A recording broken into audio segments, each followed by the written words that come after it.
And the last and third point I want to share before I conclude is that we will only become a respectful and dignified nation once again is if we live by the principles and code of conduct of our religion.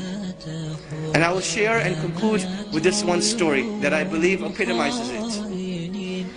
During the time of Umar ibn Khattab radiallahu anhu, there were two men who brought in a young boy dragging into the courthouse. So Umar ibn Khattab radiallahu anhu, he asks him, what is this? What is going on? Why are you dragging him into the courthouse? They say, this boy, he killed our father. Umar ibn Khattab, he asks him, did you really kill their father? The boy says, yes, I did kill their father, but it was by accident. My camel, it used to tread on their property.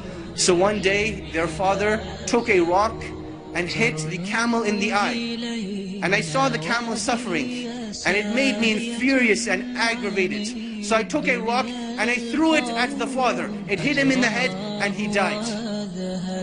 So Umar ibn Khattab radiallahu anhu, he asks the two brothers, will you forgive this young boy for this accident? They say, no, we want qisas, we want retribution. So Umar ibn Khattab radiallahu anhu, he asks the young boy, do you have any last words, any last wishes, any last requests? And the young boy says, yes. My father passed away and I have a younger brother. And my father left some money behind for my younger brother. I would like 3 days to go and retrieve this wealth from a hidden place so that I can make sure my brother gets it when I die and pass away. So Umar ibn Khattab, he thinks this boy is making up the story. He's like, boy, what are you talking about? What wealth, what father, what young brother? The young boy, he says, trust me. Umar ibn Khattab, he says, okay, I will trust you, but find a guarantor for you. Someone who will guarantee that you will come back. The young boy, he looks around, there's a packed courthouse. Will someone not help me today? And everyone, as the boys looking around, they turn their face away, they turn their faces down. No one wants to help this boy. Then from the back of the courthouse, a hand races up. Whose hand is it? Abu Dhar al-Ghifari radiallahu anhu, the noble and illustrious companion who gave da'wah to so many of the tribes. He says, I will be the guarantor of this boy. Now understand what it means to be the guarantor. Meaning that if this boy does not come back, it is the head of Abu Dhar al-Ghifari radiallahu anhu that will be chopped off, that he will be killed. Abu Dhar al-Ghifari, he says, I will be the guarantor. So the boy goes away. The first day goes by, the boy is nowhere to be seen. The second day goes by, the boy is still nowhere to be seen. Asr time comes on the third day. The two brothers go to Abu Dhar al-Ghifari radiallahu anhu, and they say, come with us to the courthouse. It is time. Abu Dhar al-Ghifari radiallahu anhu says, I will come to the courthouse, but the day does not end until Maghrib. So now Abu Dhar al-Ghifari is walking through Medina with these two brothers. They're going to the courthouse. And the people of Medina are following behind them, all getting to the courthouse to see what is going to happen. It is now the talk of the town. You can imagine, minutes are going by, the courthouse is filling up, the anxiety is building up. Will Abu Dhar al-Ghifari have his life sacrificed for the mistake of a boy?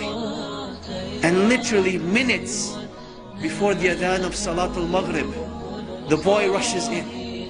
People are now shouting, they're happy, they're wondering what's going to happen, will everyone be forgiven, will everyone be happy, what's going to happen? So the boy comes in, the adhan for Maghrib hasn't gone. Umar ibn Khattab radiallahu anhu, he asks the boy, oh boy, why did you come back? I did not send a spy behind you, I did not send anyone to follow you. What made you come back? He said that I did not want anyone to say that a Muslim gave his word and did not fulfill it. So I came back. Umar ibn Khattab, he turns to Abu Dhar and he says, oh Abu Dhar, what made you want to be the guarantor of this boy?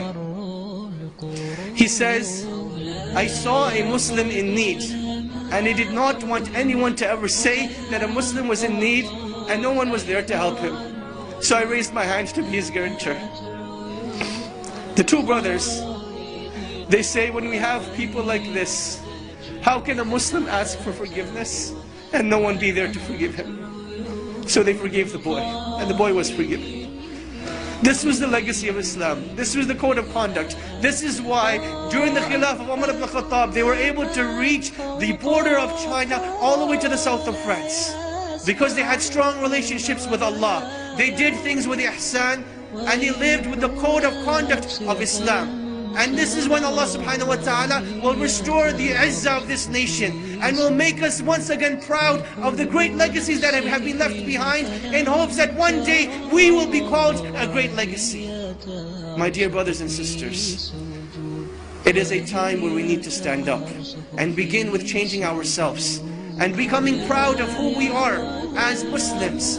Believers in Allah, worshippers of Allah, followers of the Messenger of Allah sallallahu alaihi wasallam, reciters of the Quran, people who pray 5 times a day, and they do it with honor, dignity and respect. I pray that Allah purifies our hearts and cleanses them and fills them with